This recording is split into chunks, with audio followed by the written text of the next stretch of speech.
Assalamualaikum warahmatullahi wabarakatuh. Pada kali ini saya akan menyampaikan materi tentang sinusoidal. Sinusoidal ini adalah bagian penting sebelum kita mempelajari sumber arus AC ya, sumber tegangan AC. Oke, materi ini juga bisa dibaca di blog saya. Linknya ada saya taruh di deskripsi di bawah video ini. Oke, kita lanjut. Nah, ini sinusoidal itu rumus umumnya seperti ini. Vt sama dengan Vm sin omega t. Vm itu adalah amplitudonya, omega itu frekuensi sudut, omega itu adalah argumen dari sinusoidal itu. Ya. Oke, sekarang kita membuat grafiknya saat t sama dengan 0. Ya, kita mulai dari situ.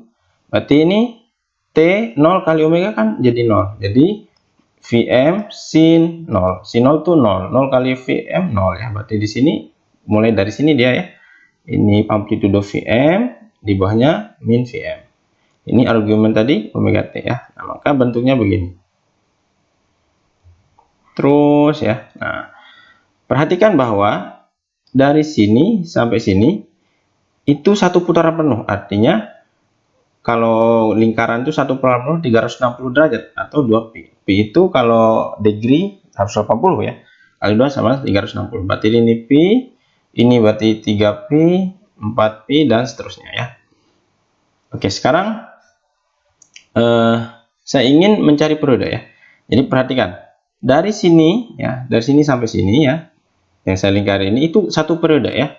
Berarti dalam satu periode itu ya, ini 2 pi ya. Berarti 2 pi sama dengan omega kali t. T-nya kan periode, maka jadi t besar. Maka t itu rumusnya adalah 2 pi per omega ya. Nah, itu satu untuk periode sinusoidal. Nah, bagaimana kalau saya membuat dia sebagai fungsi waktu atau lebih tepatnya dalam bentuk periode ya? Maka kalau 2pi itu satu periode ya, 2pi itu sama dengan t, maka pi-nya itu adalah setengah t ya, atau t per 2. Maka ini saya bisa buat bentuk sebagai fungsi waktu ini Vm 0 min Vm ya. Ini amplitudonya. Ini satuannya sekarang t untuk sumbu x. Nah, ini perhatikan, ini jadinya t per 2. Ini jadinya t, kalau 3pi jadinya berapa? Ya, tambah setengah. Berarti 3 per 2 ya di sini.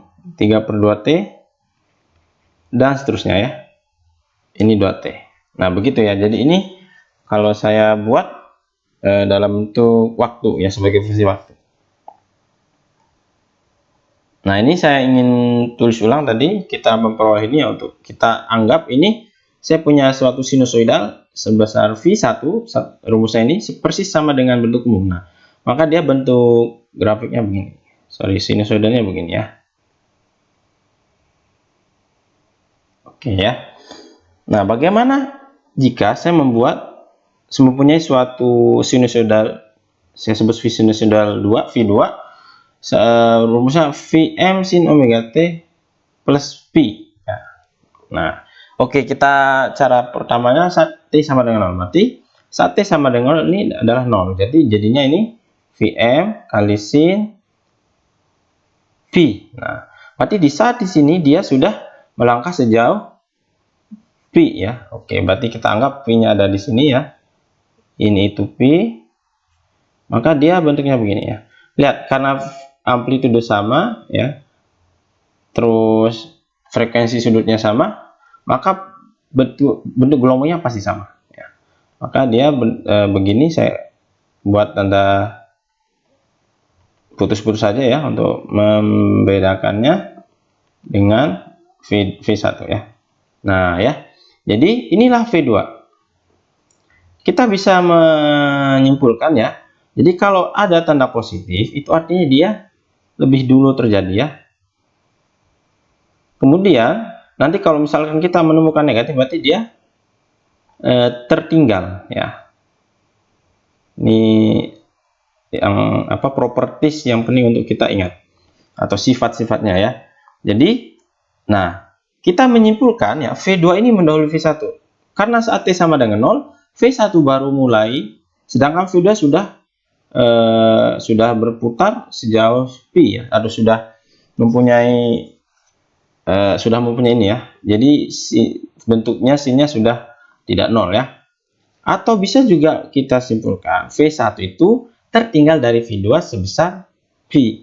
Nah, gitu ya. Jadi ini sifat-sifat yang penting yang harus kita ingat. Nah, sebelum kita lanjut, kita ingin mengingat kembali fungsi trigonometri yang mungkin sudah diajarkan di kalkulus ataupun waktu SMA. Nah, ini sin A plus B sama dengan sin A cos B plus sin A cos A sin B, sin A min B sama dengan sin A cos B min cos A sin B. Begitu seterusnya ya.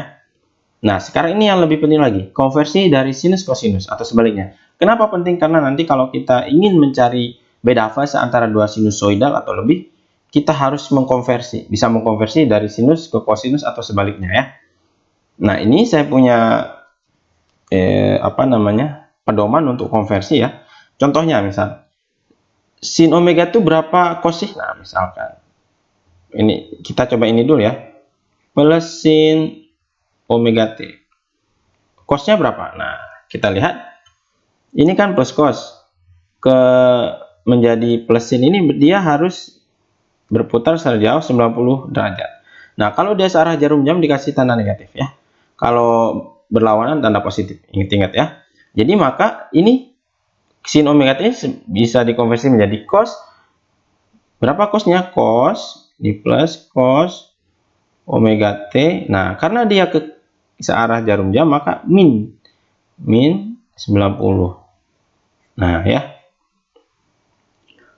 Bagaimana dengan min sin? Nah, kita min sin bagaimana?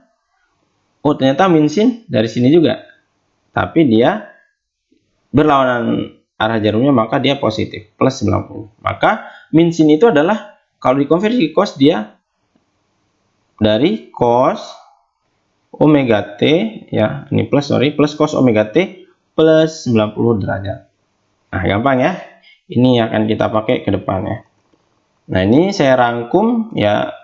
Begitu juga dengan kita mencari cos ya. Cos sama saja. Saya contohkan satu saja. Misalkan saya punya cos omega t ya. Sini. Maka sinnya berapa? Oh, bisa dari sini misalkan ya. Contoh kita ambil dari sini. Min sin. Nah, dia kan omega t. Karena dia berlawanan arah jarum jam. Arah jarum jam maka min ya. Negatif. Berarti min 90 derajat. Nah, ini dia sudah terangkum di sini semua ya. Oke ya. Ini rumus penting harus diingat. Nah, ini saya catat lagi ya. Jika dikurangi maka perputaran searah jarum jam ya. Kalau dia artinya dia jika negatif, dia searah jarumnya, atau jika positif atau jumlahkan dia berlawanan arah jarumnya. Oke. Nah, ini satu lagi. Kalau misalkan kita konversi dengan sudut 180 derajat, kita coba misalkan min sin omega t ya. Dari berapa? Oh, ini 180 dari plus sin ya. Plus sin omega t. Omega t-nya kalau kita berlawanan arah jarum jam maka ya positif ya, berarti plus 180 derajat. Atau bisa juga dari sini ke sini. Nah, ya. Berarti bisa juga plus sin omega t min ya, karena dia searah jarum jam. Min 180 derajat sama dengan min sin omega t. Begitu juga dengan cos ya. Berlaku sama. Nah, ini rumusnya saya tuliskan lebih detail. Ini hal-hal yang penting yang harus diingat ketika kita nanti mengkonversi bentuk sinus ke kosinus atau sebaliknya. Nah, kita langsung saja untuk soal. Tentukan amplitude, fase, dan periode serta frekuensi pada sinusoidal berikut. Nah, ini gampang ya. Kan kita bentuk umumnya kan Vt ya sama dengan Vm sin omega t plus Pi ya. Nah, maka amplitudenya ini berarti 12 ya. Berarti Vm sama dengan 12. Terus fasenya Pi ini ya. Berarti fasenya adalah 10 derajat. Artinya saat T sama dengan dia sudah memiliki fase 10 derajat. Dia sudah bergerak ya. Sudah ada sinusoidal tersebut. Nah, frekuensi periode dulu ya. Periode itu T tadi rumusnya T sama dengan 2pi per omega ya. 2 kali 3,14 Omeganya berapa? Ini 50 ya, per 50 ya. Kalau dihitung sekitar 0,1257 second ya. Nah, bagaimana dengan frekuensi? Nah, F seperti ya, sama dengan 1 per 0,1257 ya, ini sama dengan, saya taruh di sini aja ya, berapa? 7,958 Hz. Artinya dalam 1 detik dia ada 7,958 gelombang sinusoidal yang terbentuk ya. Oke, kita coba soal yang lebih susah. Nah, soal kedua, hitunglah sudut fase antara V1 dan V2. Manakah yang mendahului? Nah, ini menarik ya. Oke, karena ditanya mana yang mendahului, maka kita harus merubah menjadi satu bentuk. Ya, misalkan apakah ke sinus atau bisa kosinus. Silahkan, nanti hasilnya akan sama saja. Oke, saya pilih kita rubah ke sinus ya. Kita rubah ke sinus ya.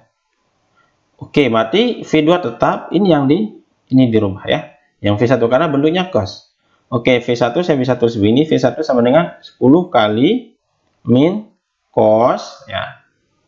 Ini omega T plus 50 ini saya anggap sebagai beta ya. T min cos beta. Nah, kita konversi ke sinus ya. Ingat, ini hasil akhirnya min cos beta. Oke, min cos beta. Oke, kita lihat di slide, bentar, kita lihat tadi di slide yang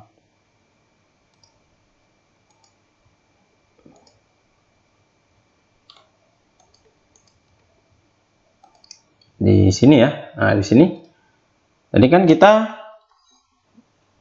min cos beta ya. Nah, sementara V2 itu bentuknya berapa tadi? 12 sin omega T min 10 ya.